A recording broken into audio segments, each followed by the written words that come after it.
Le Grand Matin Sud Radio 7h-10h, Benjamin Glaise. Sud Radio, il est à 7h05, nous sommes le 8 mai aujourd'hui, pendant que certains profitent du pont, d'autres sont sur le pont. Bon courage à vous si vous travaillez aujourd'hui, et puis si vous êtes à la retraite, voilà, profitez de ce jour-là pour écouter Sud Radio, comme toujours. Oui, vous êtes fidèle au poste et ça fait plaisir. On parlait de ce 8 mai 45, commémoration aujourd'hui. Qu'est-ce que ça vous inspire, cette date-là? Vous réagissez sur le compte Twitter Sud Radio, on va tout vous dire de cette date dans quelques minutes. Vous restez avec nous avec Rémi André, curieux comme Rémi. Mais d'abord, c'est la vie en vrai. Sud Radio, la vie en vrai. Si vous n'étiez pas devant le football hier soir, vous étiez peut-être devant l'émission Top Chef. Eh bien, le concours culinaire a inspiré un groupe de restauration en Haute-Garonne. Celui-ci a organisé un job dating façon Top Chef, une manière d'attirer de nouveaux profils alors que le secteur peine à recruter. Jean-Louis Catou, bonjour. Oui, bonjour Benjamin, bonjour à tous. Bienvenue sur Sud Radio. Alors vous êtes directeur des opérations du groupe La Côte et l'Arête. Vous possédez plusieurs restaurants un peu partout en France et notamment du côté de Toulouse. Quand on est aujourd'hui dans la restauration, c'est devenu essentiel d'innover pour réussir à recruter. Il faut sans cesse se renouveler, se démarquer. Oui, tout à fait. Ouais, c'est exactement ça. C'est vrai qu'aujourd'hui, le secteur étant très très tendu, aujourd'hui, on essaie d'attirer les candidats et on essaie de les attirer du mieux qu'on peut avec des choses plutôt originales et les candidats, ça marche plutôt bien et les candidats sont plutôt sensibles à ça. Et oui, on va revenir sur ce job dating que vous avez fait en façon Top Chef. Vous allez tout nous expliquer. Mais d'abord, est-ce que vous sentez vous-même depuis quelques années sur votre groupe de restauration qu'il est de plus en plus difficile de recruter? C'est véritablement un défi auquel vous êtes confronté? Oui, c'est vraiment la cause numéro 1. Enfin, c'est ce qui nous occupe le plus aujourd'hui, c'est vraiment de recruter. Au-delà des autres problématiques qu'on peut rencontrer, c'est vrai que le recrutement est depuis l'après-Covid, ça a été notre priorité. C'est vrai que la crise Covid nous a fait beaucoup de mal, enfin l'après-Covid nous a fait beaucoup de mal, et on s'est remis en question. Donc c'est vrai que aujourd'hui on essaie de trouver des solutions, mais c'est vraiment notre priorité, c'est de recruter, c'est d'avoir des gens qui restent, des ressources humaines épanouies qui restent, qui ont envie de rester, qui ont envie de s'investir. Donc c'est vrai que c'est notre priorité aujourd'hui, évidemment. Et donc, cette année, vous avez notamment décidé d'ouvrir une centaine de postes en salle et en cuisine pour vos restaurants à Toulouse, Labège, Blagnac. Et pour recruter, vous avez donc lancé ce job dating à la sauce Top Chef. Racontez-nous comment ça fonctionne. C'est quoi les épreuves que vous avez fait passer à vos candidats? Alors c'était juste une seule épreuve. Alors on avait pas mal de candidats, on faisait des petits binômes, c'est nous qui avons organisé et qui avons formé des binômes avec tous les candidats qui étaient disponibles et qui étaient là. Du coup l'idée c'était de leur proposer juste une petite recette. Ils avaient trois éléments imposés et tout un tas de petits éléments qu'ils avaient le droit d'utiliser à côté, et ils devaient nous proposer une recette. L'idée c'était de faire un concours, mais au-delà du concours c'était surtout de passer un moment agréable et un moment un peu détendu avec les candidats.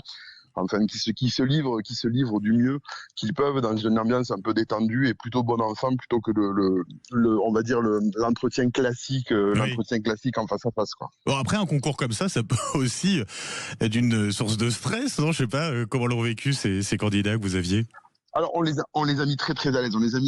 C'est vrai qu'il n'y avait pas de stress. On leur a expliqué tout de suite. On a tout détendu les choses en leur disant qu'on n'était pas là pour juger, disons leur capacité technique ou alors leur créativité. On était vraiment là pour un échange et un atelier.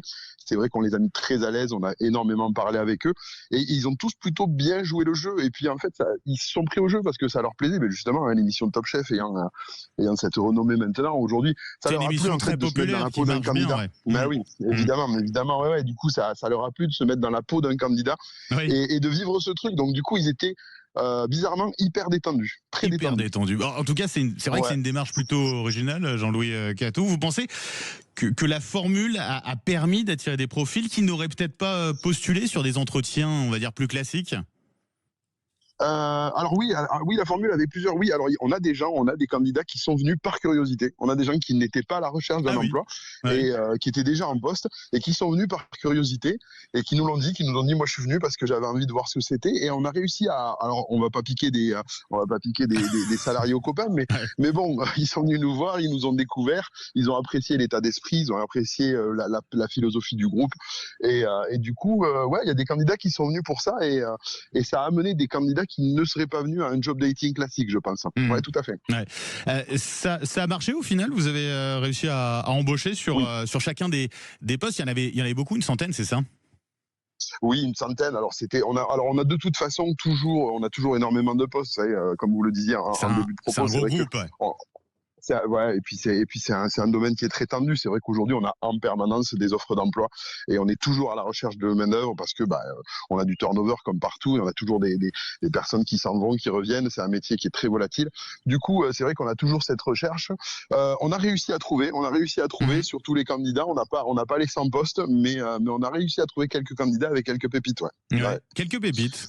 Ça permet de se révéler aussi. Et puis, d'une certaine manière, avec ce côté un peu job dating à la Top Chef, ça permet de, sans pression, mais de mettre les candidats un peu dans les conditions réelles d'un service.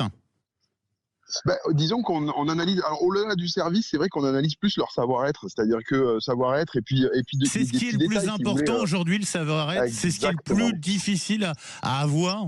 Exactement.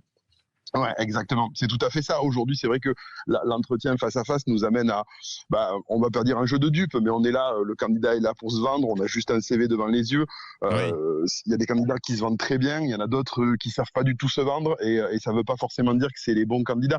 Et aujourd'hui, c'est vrai que dans cet atelier, on a permis aux gens de se révéler eux-mêmes, en fait, d'être eux-mêmes, parce qu'ils étaient pris, ils avaient la tête un peu ailleurs dans le concours, ils avaient la tête un peu dans la cuisine. Et du coup, ils se révélaient eux-mêmes, c'est-à-dire qu'ils pouvaient pas jouer un jeu avec nous. Et vraiment, on a pu avoir des vrais rapports, des vrais échanges très sincères. Et ça nous a permis vraiment de plus évaluer le savoir-être des candidats que d'évaluer leurs compétences techniques. Ça, on le verra sur le terrain. Est-ce qu'ils sont plus exigeants aujourd'hui, ces candidats, ces jeunes qui se lancent en restauration? On a beaucoup parlé du travail en coupure. C'est la règle, c'est la norme quand on travaille en restauration. Est-ce qu'ils sont plus exigeants à ce niveau-là? Est-ce qu'ils en demandent davantage qu'avant? Alors, exigeant dans les conditions de travail,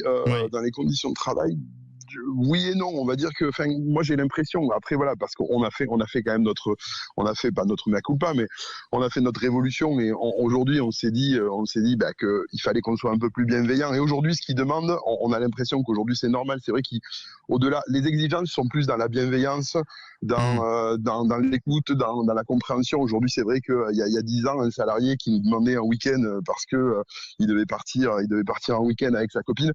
On tiquait un peu. Aujourd'hui, le salarié, évidemment que c'est devenu normal chez nous. Aujourd'hui, on a compris que les salariés étaient pas là étaient pas corvéables, et que aujourd'hui les salariés sont surtout là pour avoir une vie, pour être épanouis, pour avoir une vie perso. Et là-dessus, il y a quelque chose qui a changé, mais je pense pas que ce soit de l'exigence. Je pense que c'est nous qui sommes allés dans le bon sens. Jean-Louis Catou, je rappelle, vous êtes donc le directeur des opérations du groupe La Côté Larrette, qui possède plusieurs restaurants un peu partout en France, et notamment donc du côté de Toulouse. Un grand merci d'avoir été avec nous ce matin sur Sud Radio. Je vous souhaite une très belle journée. Merci beaucoup, belle journée à vous, au revoir.